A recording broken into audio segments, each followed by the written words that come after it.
നമസ്കാരം പ്രിയരെ. അറിയോ, ഇന്ന് ഫ്രണ്ട്ഷിപ്പ് ഡേ ആണ്. ജൂലൈ 30 എന്ന ഇന്നത്തെ ഈ ദിവസം സൗഹൃദങ്ങൾ കൂടുതൽ ഊർജ്ജസ്വലതയോടുകൂടി പറയുമ്പോൾ തെറ്റിപ്പോണു മുന്നോട്ട് നയിക്കുന്നതിന് വേണ്ടിയും ഒരു ദിവസം നമുക്കിടയിൽ പകർന്നു തന്നിട്ടുണ്ട്. അതാണ് ഇന്നത്തെ ദിവസം, ഫ്രണ്ട്ഷിപ്പ് ഡേ. സൗഹൃദം, ഈ സൗഹൃദത്തെപ്പറ്റി പറയുമ്പോഴും നമ്മുടെ ഇടയിലേക്ക് വരുന്ന സൗഹൃദങ്ങൾ പല വിധത്തിലുള്ളതാണ് അല്ലേ. ജീവിതത്തിൻ്റെ ഓരോ അധ്യായവും മനോഹരമാക്കണം. അങ്ങനെ മനോഹരമാകണം, അതിന് നല്ല സുഹൃത്തുക്കൾ കൂടെ ഉണ്ടാവുക തന്നെ വേണം. പക്ഷേ മനുഷ്യൻ്റെ മനസ്സ് പലവിധമാണ്. വളരെ നല്ല രീതിയിൽ സൗഹൃദം ഭാവിച്ച് അടുത്തുകൂടും ചിലർ. ഈ സൗഹൃദം ഭാവിച്ച് പ്രതീക്ഷിക്കാനാവാത്ത ചിലത് നേടിയെടുക്കണം എന്ന തരത്തിലായിരിക്കും ചിലർ സൗഹൃദം ആയി അടുത്തുകൂടുന്നത്. എന്നാൽ മറ്റു ചിലരുമുണ്ട്, ഇടിച്ചു കയറി സൗഹൃദം ഉണ്ടാക്കുന്ന ആൾക്കാരാണ് അവർ.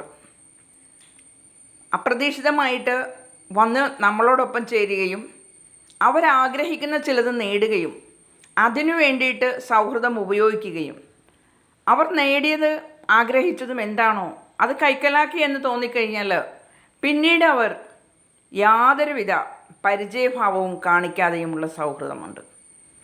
അപ്പോൾ നമ്മൾ ജീവിതത്തിൻ്റെ ഓരോ അധ്യായവും നാം കടന്നു പോകുമ്പോൾ പല തരത്തിലുള്ള എക്സ്പീരിയൻസസ് ആയിരിക്കും ഓരോ സൗഹൃദങ്ങളും പകർന്നു നൽകുന്നത്. വിശ്വസിച്ച് കൂടെ കൂട്ടുമ്പോൾ ചിലർ ആ വിശ്വാസത്തെ മുതലെടുത്തുകൊണ്ട് ചിലർ കൂടെ നിന്ന് ചില ചതിപ്രയോഗങ്ങൾ നടത്തുന്നവരുമുണ്ട്.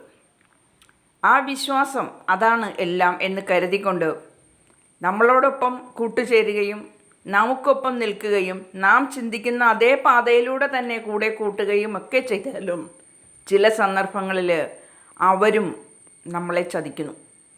അപ്പോൾ എന്താണ്, കൂടെ നിന്ന് പറ്റിക്കുന്ന സ്വഭാവം ഉണ്ടാവും. ചിന്തിക്കാനാവാത്ത തലത്തിലേക്ക് പോലും ആ ചതി വളർന്ന് വലുതായി പടർന്ന് പന്തലിച്ച് പോകുന്ന കാഴ്ചയും കുറേ നാളുകൾക്ക് ശേഷം അത്തരം സൗഹൃദങ്ങളിലൂടെ അനുഭവിക്കേണ്ടതായിട്ടും വരാം. അപ്പോൾ സൗഹൃദം നല്ലതാണ്. ജീവിതത്തിൻ്റെ ഓരോ അധ്യായവും വളരെ സുരഭില മനോഹരമാക്കുവാനായിട്ട് കുറേ നല്ല സുഹൃത്തുക്കൾ എന്നും കൂടെയുണ്ടെങ്കിൽ തങ്ങളുടെ പ്രശ്നങ്ങൾ ഒന്ന് ഷെയർ ചെയ്യുവാനും ആ പ്രശ്നങ്ങൾക്ക് ആ സൗഹൃദത്തിലൂടെ അതിനുള്ള നല്ല നല്ല ഉത്തേജകമായ വാക്കുകളിലൂടെ ഒരു മരുന്നിൻ്റേതായ രീതിയിൽ നമ്മളുടെ മനസ്സിനെ സാന്ത്വനപ്പെടുത്തുവാനും ഉതകുന്ന സൗഹൃദങ്ങൾ അതെന്നും നല്ലതാണ്. അപ്പോൾ ഇടിച്ചു കയറി അവിചാരിതമായി വന്നു ചേരുകയും എന്നാൽ അതിലൂടെ സൗഹൃദം ഭാവിക്കുകയും അങ്ങനെ സൗഹൃദം ഉണ്ടാക്കി അങ്ങനെയുള്ളവരുടെ മനസ്സ് നാം നേരത്തെ ഒന്നുകൂടി അറിയാൻ ശ്രമിക്കുന്നത് നല്ലതാണ്.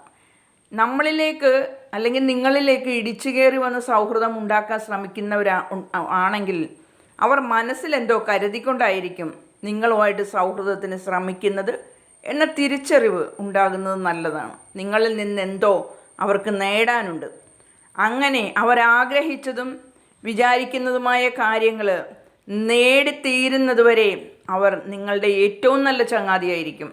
എന്നാൽ അവരുടെ ആഗ്രഹ പൂർത്തീകരണത്തിന് ശേഷം പിന്നെ നിങ്ങൾ വാട്സപ്പിലോ അല്ലെങ്കിൽ ഫോണിലോ വിളിച്ചു നോക്കുക, എന്തായിരിക്കും അവരുടെ റെസ്പോൺസ് എന്ന്. അന്നേരമാണ് ഇയാളാണോ യഥാർത്ഥ സുഹൃത്ത്, അയാളുടെ ആഷ്പോഷും വീരവാദവും അയാളുടേതായ കാര്യങ്ങളും നേടിയെടുക്കാൻ വേണ്ടി മാത്രമായിരുന്നില്ലേ ഇടിച്ചു കയറി സൗഹൃദമുണ്ടാക്കി ഇത്രയും കുറേ വർഷങ്ങളോളം കൂടെ നിന്നിരുന്നത് എന്ന് നാം തിരിച്ചു ചിന്തിക്കാനും അവസരം തന്നു വരും. അതുകൊണ്ട് സൗഹൃദ വലയം നല്ലതാണ്. സൗഹൃദങ്ങളുടെ ഓരോന്നിൻ്റെയും സ്വഭാവ രീതി തിരിച്ചറിഞ്ഞുകൊണ്ട് മാത്രം കൂട്ടുകൂടുക. നല്ല സൗഹൃദങ്ങളെ നാം എന്നെന്നും സ്നേഹിക്കുക, അവരെ എന്നെന്നും കൂടെ കൂട്ടുക. അത് അല്ലാതെ കാര്യം കാണാൻ അടുത്തുകൂടുന്നവർ, അതല്ല എന്തെങ്കിലും കൂടെ കൂടിയാൽ എന്തെങ്കിലും പ്രയോജനം കിട്ടും എന്ന് വിചാരിച്ചുകൊണ്ട് അടുത്തുകൂടുന്നവർ, ഇവരെയൊക്കെ ഒഴിവാക്കിക്കൊണ്ട് നല്ല സൗഹൃദങ്ങളുടെ ഒരു കൂട്ടായ്മയുമായിട്ട് മുന്നേറുവാനായി ഈ ദിനം നിങ്ങൾക്ക് കഴിയട്ടെ എന്നൊരു ആശംസയും നൽകിക്കൊണ്ട് ഈ അന്താരാഷ്ട്ര സൗഹൃദ ദിനം എല്ലാവർക്കും വളരെ ശുഭകരമായി മാറട്ടെ, സന്തോഷത്തിൻ്റെ സുദിനമായി മാറട്ടെ എന്ന് ആശംസിക്കുകയാണ്. ഓക്കേ, അപ്പോൾ വീഡിയോ കാണുക, like and subscribe. Thank you.